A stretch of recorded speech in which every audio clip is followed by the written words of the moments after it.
Hello student, already আমরা string এর function নিয়ে আলোচনা করেছি। এটা আমাদের স্ট্রিং এর উপর তৃতীয় ভিডিও।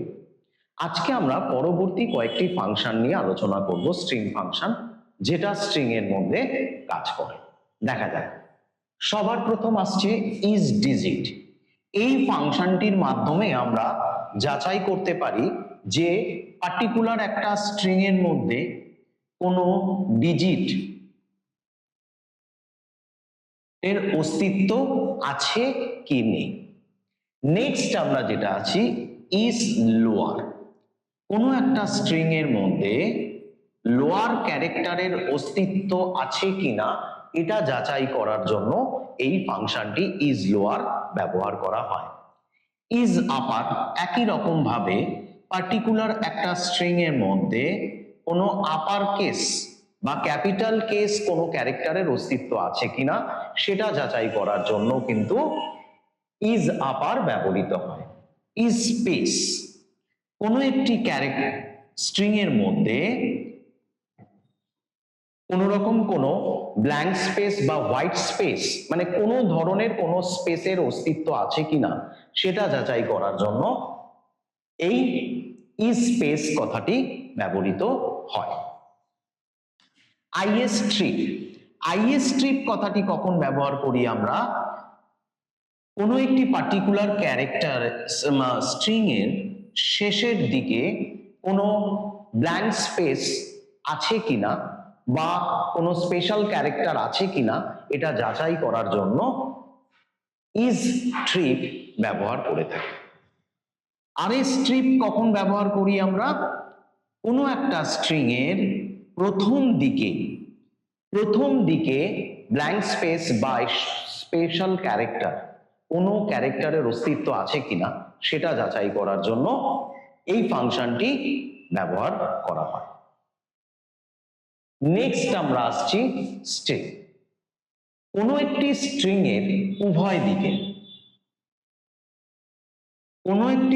এর উভয় দিকে অর্থাৎ প্রথমে এবং শেষে ব্ল্যাঙ্ক স্পেস বা স্পেশাল ক্যারেক্টার আছে কিনা সেটা যাচাই করার জন্য আমরা স্ট্রিপ ব্যবহার করে থাকি। নাও কাম টু রিপ্লেস।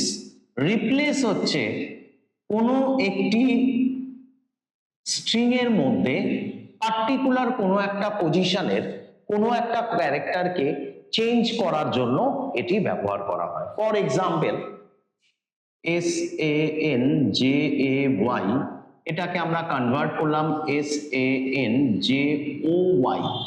এই যে ক্যারেক্টারটা রিপ্লেস হলো এটা করার জন্য কিন্তু আমরা এই ফাংশন ব্যবহার করব।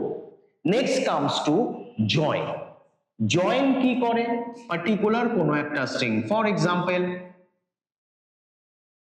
হ্যালো, এটাকে সমস্তভাবে যুক্ত করে অর্থাৎ HELLO এইভাবে যুক্ত করে দেখায়। কোনো একটি স্ট্রিংকে এভাবে যুক্ত আকারে প্রকাশ করার জন্য এই জয়েন স্ট্রিংটি ব্যবহার করা হয়। নাও কাম টু পার্টিশন। পার্টিশন কি?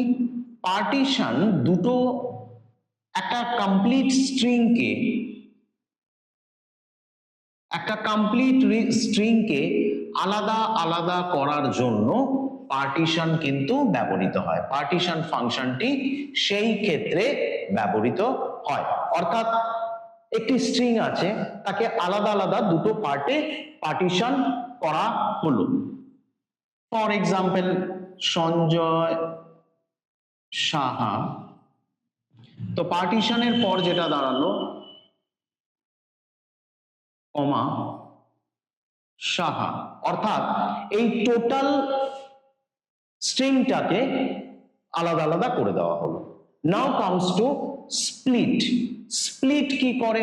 যেমন split function, suppose is Sanjay Saha এর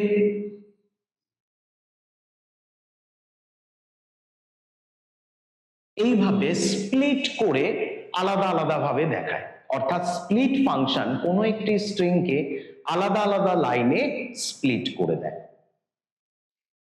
আশা করি তোমরা এই ফাংশনগুলো বুঝতে পেরেছো এবং প্রত্যেকের ভালো লেগেছে। এখানেই আমরা স্ট্রিং এর সমস্ত ফাংশনের কার্যাবলীগুলো শেষ করছি। এর বাইরে আরো অনেক স্ট্রিং আছে, কিন্তু অ্যাজ পার সিলেবাস এইটুকুনি আমরা ডিসকাস করছি। তোমাদের আশা করি সবারই ভালো লেগেছে। That's all, thank you.